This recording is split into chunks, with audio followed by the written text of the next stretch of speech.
Ya, silakan Ibu. Baik, terima kasih Pak Ustaz. Assalamualaikum warahmatullahi wabarakatuh. Waalaikumsalam warahmatullahi wabarakatuh. Perkenalkan Pak Ustaz, nama saya Irda dari cabang Kota Besar Kabupaten Dharmasraya, Sumatera Barat. Ibu Irda. Iya Pak Ustaz. Ada dua pertanyaan yang mau saya tanyakan langsung kepada Pak Ustaz. Yang pertama yaitu tentang Quran surah Muhammad ayat 19. Fa'lam annahu la ilaha illallah wastaghfir li dzambihi wastaghfir li dzambika walil mu'minina wal mu'minat. Wallahu mutaqallabakum wa maswaakum. Yang mau saya tanyakan yaitu kapan ayat ini diturunkan atau ada peristiwa apa tentang ayat ini atau asbabun nuzulnya seperti apa? Pertanyaan yang kedua yaitu bolehkah atau sampaikah seseorang anak mengikut sertakan almarhum orang tuanya yang sudah meninggal untuk ikut kurban Pak Ustadz? Kalau memang tidak boleh, mohon petunjuknya serta dalilnya Pak Ustadz. Semoga saja dengan tausiah Bapak Ustadz di siang yang berbahagia ini, saudara-saudara saya khususnya Dharmasraya Sumatera Barat dapat menyaksikan siaran ini dan dapat petunjuk dari Pak Ustadz. Terima kasih. Assalamualaikum warahmatullahi wabarakatuh. Waalaikumsalam warahmatullahi wabarakatuh. Mohon maaf Ibu, saya tidak bisa memberi petunjuk. Karena yang bisa memberi petunjuk itu hanya Allah. Nah, tapi jika nasihat dan lain sebagainya itu bisa diberikan. Kita saling menasihati. Terkait dengan Muhammad ayat 19. Ayat itu asbabun nuzulnya apa? Coba dicek itu asbabun nuzulnya apa. Karena kadang ayat itu Bapak Ibu turun karena suatu peristiwa. Tapi ada kalanya tanpa asbabun nuzul sama sekali.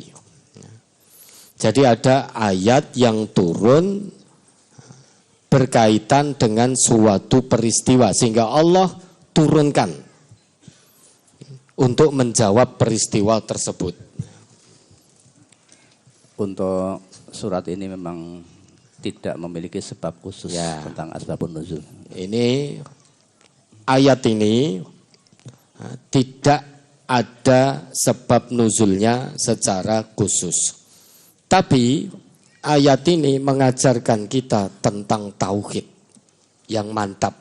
Fa'lam, ketahuilah dengan ilmu. Fa'lam itu dari kata al-ilmu, itu perintah. Jadi identik, ketahuilah dengan ilmu. Apa? Annahu la ilaha illallah. Bahwasanya tidak ada Tuhan selain Allah. Tidak ada Tuhan yang hak untuk disembah selain Allah. Tauhid ini. La ilaha illallah. Nafyun dan isbat. Penafikan dan penetapan. Jadi di dalam kalimat tauhid itu Bapak Ibu ada an-nafyu, ada al-isbatu. Kapan atau mana an-nafyunya, penafikannya? La ilaha. Itu penafikan. Tidak ada Tuhan. Jadi semua yang dianggap Tuhan itu harusnya dijauhkan dari diri kita. Entah itu berhala, pohon, pekerjaan, hawa nafsu, uang, jabatan, kekuasaan ini itu dan lain sebagainya. Jangan pernah itu dijadikan sebagai Tuhan. Karena orang yang kuat tauhidnya tidak akan menjadikan segala sesuatu sebagai Tuhannya.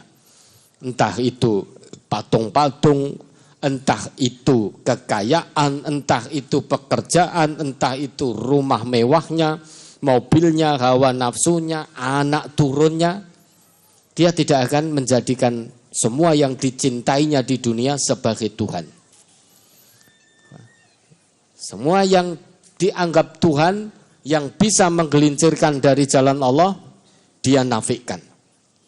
Sesudah penafikan datang al-isbat. illallah, penetapan secara mantap. Kecuali Allah semata. Orang kalau tauhidnya kuat, sudah tempat bersandarnya hanya Allah. Yang dicintai, puncak kecintaannya hanya kepada Allah. Kecintaannya kepada dunia tidak akan bisa mengalahkan kecintaannya kepada Allah. Itu orang yang tauhidnya kuat. Sehingga la ilaha illallah ini Bapak Ibu bukan sekedar formalitas ucapan di lisan. Tapi itu komitmen tertinggi seorang hamba di hadapan Rabb-Nya. Sudah berjanji tidak akan menyembah apapun dan siapapun. Kecuali yang disembah hanya Allah semata. Tidak akan menjadikan apa dan siapa sebagai tempat sandaran, tempat harapan. Karena sandarannya, as-somatnya, satu-satunya tempat untuk berharap itu hanya Allah. Itu orang yang tauhidnya kuat. Untuk itu harus diketahui dengan ilmu. Sehingga la ilaha illallah laisa mujarrad qaul bil lisan, bukan hanya sekedar ucapan di lisan, tapi itu dari hati. Kalau la ilaha illallah itu hanya sekedar ucapan di lisan, niscaya Abu Thalib, paman Nabi, pasti akan mengucapkan kalimat itu. Tapi paman Nabi yang bernama Abu Thalib itu tahu persis. La ilaha illallah itu bukan ucapan di lisan saja, bukan untuk membasahi lisan.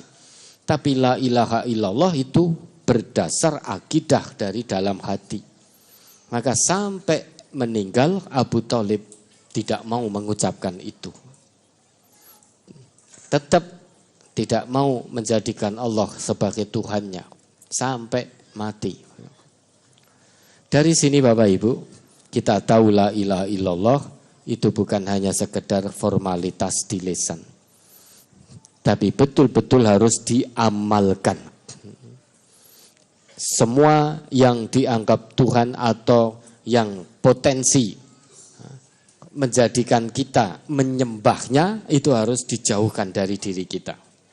Sekarang kan banyak tanpa sadar orang Islam menjadikan kekayaan sebagai Tuhannya. Menjadikan jabatan juga sebagai Tuhannya. Bukan berarti tidak menyembah Allah. Tetap menyembah Allah, tapi juga menyembah kekayaannya. Menyembah jabatannya, menyembah pekerjaannya.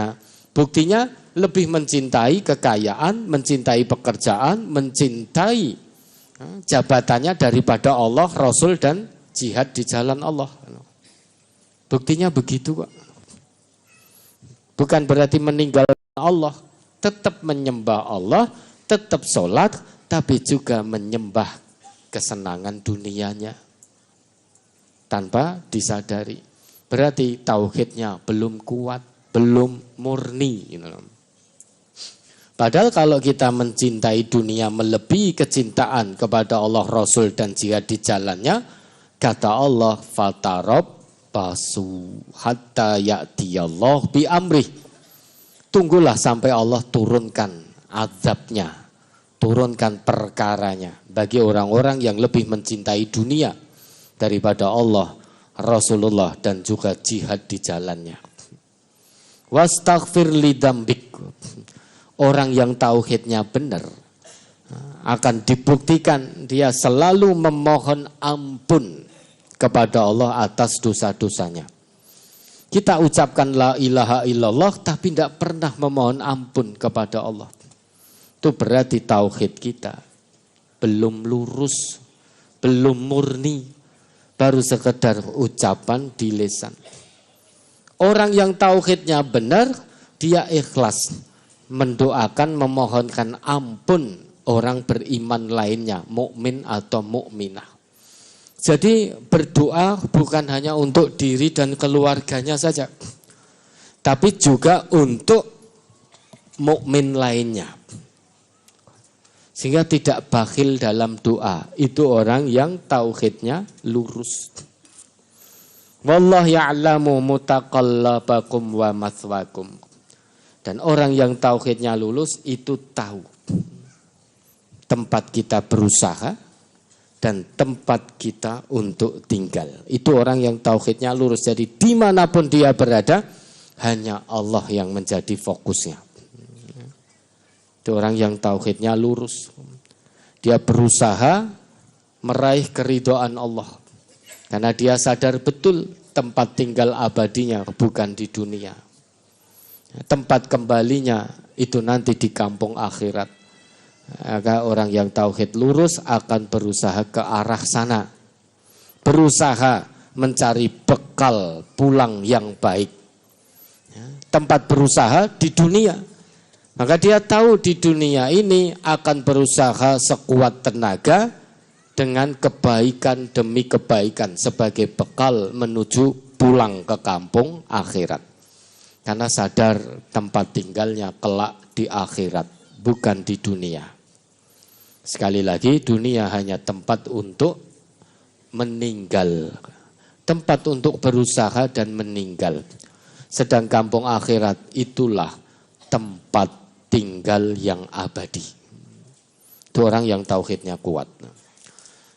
Kemudian yang kedua, apakah boleh menyertakan orang yang sudah meninggal dalam korban? Kalau orang sudah meninggal, entah orang tua, karib kerabat, anak-anak kita, sudah terputus ibu. Sudah terputus. Kesempatan beramal sudah selesai. Tinggal nanti dihitung amalnya. Idza mata ibnu Adam, idza mata ibnu Adam inqata'a amaluhu illa min thalathin. Jika anak Adam itu nanti meninggal dunia, sudah terputus semua amalnya, semua amalannya, kecuali 3. Sedekah jariyah, itu sedekah yang mengalir, bukan berarti sudah mati, terus dia dapat pahala, terus bukan. Dia infak membangun masjid, apalagi pondasinya, dia sudah meninggal, selama masjid itu masih digunakan sholat, dia akan dapat pahalanya terus, bukan begitu maksudnya. Artinya sedekah jariyah itu sedekah yang sampai kepada Allah. Apa yang dia sedekahkan dari kebaikan, itu yang diterima oleh Allah. Nah kalau sudah meninggal, ya sudah, pahala, sedekah atau kebaikan apapun, yang sampai kepada Allah itu akan dia panen. Terus kemudian aw ilmin yuntafa'u bihi. Ilmu yang dimanfaatkan oleh orang lain. Artinya dia tinggalkan dunia dengan meninggalkan ilmu yang bermanfaat. Itu berupa amal soleh bagi dirinya. Bukan berarti kok terus pahala mengalir terus kita ngajari baca Quran. Selama dia masih membaca Quran, kita juga dapat pahala dari bacaannya. Bukan begitu. Tapi yang dimaksud, orang ini mati meninggalkan ilmu yang bermanfaat. Kalau dia beriman, maka dia akan dapat amal kebaikan di sisi Allah. Amal soleh. Awaladin yad'ulah. Orang yang sudah meninggal, perkara ketiga yang belum terputus, itu anak yang soleh solihah mendoakan. Coba Bapak Ibu, kalau anak kita tidak beriman kepada Allah, dilarang oleh Allah memohonkan ampun dosa-dosa kita sebagai orang tuanya. Tapi anak soleh solihah jelas beriman. Ketika anak itu beriman, orang tuanya meninggal, Allah masih izinkan anak untuk berbakti pada orang tua yang sudah meninggal dengan cara memohonkan ampun dosa-dosa orang tuanya. Syarat memohonkan ampun ini harus beriman. Kalau kafir tidak boleh mendoakan orang tuanya dan doanya pasti tidak diterima oleh Allah, wong kafir. Maka ini 3 hal yang tidak terputus jika seseorang sudah meninggal. Perkara amal soleh yang lain menyertakan dalam korban dan lain sebagainya, ya tidak perlu lagi. Meski ada sabda Nabi pada waktu itu. Ada seorang anak yang menemui Nabi. Mengatakan, ya Rasulullah, wahai Rasulullah, aku yakin betul jika orang tuaku masih hidup pasti akan bersedekah. Maka bolehkah aku bersedekah kebunku ini atas nama orang tuaku? Jawab Nabi, boleh. Maka kemudian anak ini menyedekahkan kebunnya yang sudah panen raya atas nama orang tuanya. Meski ada sabda Nabi yang demikian, tetapi sabda beliau ini dimaknai ini khusus untuk orang itu. Jadi hanya pada waktu itu saja kondisi si anak itu ketika tanya oleh Nabi, boleh silahkan. Nah sekarang kita, kalau orang tua kita sudah meninggal dunia dan beliau muslim, kita doakan. Kita mohonkan ampun atas doa-doa. Itu yang Allah izinkan. Rasulullah izinkan. Lah kalau kita mau berkorban, mau infak sedekah, ya sudah, tidak usah diatasnamakan kerabat atau siapapun yang sudah meninggal. Ya, infak karena Allah sudah, perkara pahalanya nanti ya terserah Allah. Terserah Allah. Kita tidak usah ngatur Allah, ya Allah saya bersedekah untuk orang tua saya yang sudah meninggal. Pokoknya sedekah ikhlas karena Allah, pahalanya terserah Allah. Mau dibagikan ke siapa terserah Allah. Tentu sedekah, korban dan lain sebagainya itu amal soleh. Amal soleh itu tentu bagi yang masih hidup sebagai bekal kematiannya. Itu Ibu, mudah-mudahan bisa menjawab. Ada lagi? Pak Ustadz, mungkin jawabannya menurut saya mungkin belum pas. Sebenarnya gini Pak Ustadz, masalah kurban tadi, sekitar 2 tahun ini saya kebetulan diberikan amanah oleh masyarakat di lingkungan saya itu untuk memungut tabungan ke saudara-saudara saya yang lain. Jadi di antara penabung itu banyak yang menabungkan ini untuk orang tua saya yang sudah meninggal. Ibaratnya nabung untuk orang tua saya yang sudah meninggal. Cuman saya tidak tahu jawabannya untuk menolaknya Pak Ustadz. Sementara pengurus masjid itu memberikan amanah seperti itu. Atau sebenarnya jawaban dalil yang akan saya sampaikan itu yang belum tahu Pak Ustadz. Ya. Terima kasih Pak Ustadz. Oke, sami-sami. Ya Ibu katakan saja. Ibu terima itu, tapi Ibu juga mengatakan, mohon maaf Bapak Ibu, ini korban itu bagi yang masih hidup. Dalilnya apa? Ya dalilnya tadi itu. Idza mata ibnu Adam inqata'a amaluhu tadi itu. Jadi kalau seseorang itu sudah meninggal, amalnya sudah terputus sekali, sehingga tidak perlu lagi berkorban, tidak perlu lagi sedekah. Perintah korban sedekah dari Allah dan Rasul itu berlaku bagi yang masih hidup. Bagi yang sudah meninggal tidak ada lagi kesempatan untuk beramal. Tinggal dihitung amalnya oleh Allah. Lah terus bagaimana? Kalau orang tua sudah meninggal, padahal anaknya pengen pahala orang tuanya bertambah. Bagaimana caranya? Kalau orang tuanya itu muslim, doakan, mohonkan ampun. Tidak perlu lagi berkorban, tidak perlu lagi sedekah, wong sudah meninggal. Perintah agama, syariat agama ini Bapak Ibu berlaku bagi yang masih hidup. Bagi yang sudah meninggal sudah tidak lagi terkena perintah agama. Nah kalau Ibu diamanai itu, Ibu boleh terima tapi harus menyampaikan. Memberi nasihat, mohon maaf Bapak Ibu, korban ini bagi yang masih hidup. Karena amal seseorang kalau sudah meninggal itu sudah terputus. Oh enggak, ini pokoknya tetap untuk orang tua saya. Baik, kalau begitu, ya, berarti ibu tidak bisa menerima amanah itu. Biar orang lain yang mengemban amanah itu, yang punya pemahaman yang sama dengan mereka.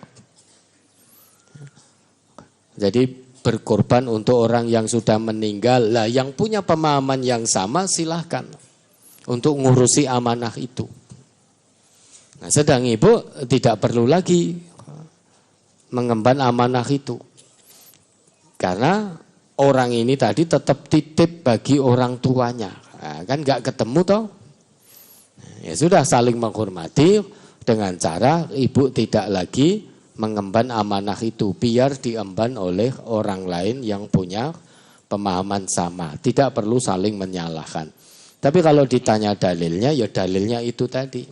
Anak Adam itu, manusia kalau sudah meninggal terputus semua amalannya. Kecuali 3 tadi.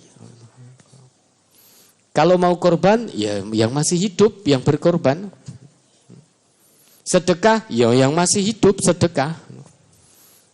Infak, ya yang masih hidup yang infak. Kalau yang sudah meninggal, itu sangunya sudah selesai. Tinggal nanti diampuni dosa-dosanya oleh Allah. Mudah-mudahan dengan didoakan, diampuni dosa-dosanya oleh Allah, dosanya berkurang. Tapi kalau pahala udah tidak bisa ditambah. Yang bisa dikurangi adalah dosa melalui doa tadi. Nah, sedangkan yang masih hidup itu yang masih butuh bekal amal soleh. Maka yang berkorban yang masih hidup sebagai bekal amal solehnya. Begitu Ibu. Ya kita saling menghormati. Ya. Tidak usah saling menyalahkan. Bagi saudara-saudara muslim kita yang punya pemahaman tetap sedekah bagi kerabatnya orang tua yang sudah meninggal, ya monggo sajalah. Tidak usah disalah-salahkan. Tapi kita berkorban, bersedekah, ya bagi kita sendiri yang masih hidup. Bagi orang tua, kerabat yang sudah meninggal selama dia muslim, kita doakan dengan harapan dosa-dosanya diampuni oleh Allah. Meski pahala tidak bertambah, kalau dosa diampuni oleh Allah, berarti sudah tidak punya dosa. Kalau tidak punya dosa, adanya hanya pahala kebaikan. Mudah-mudahan bisa dipahami.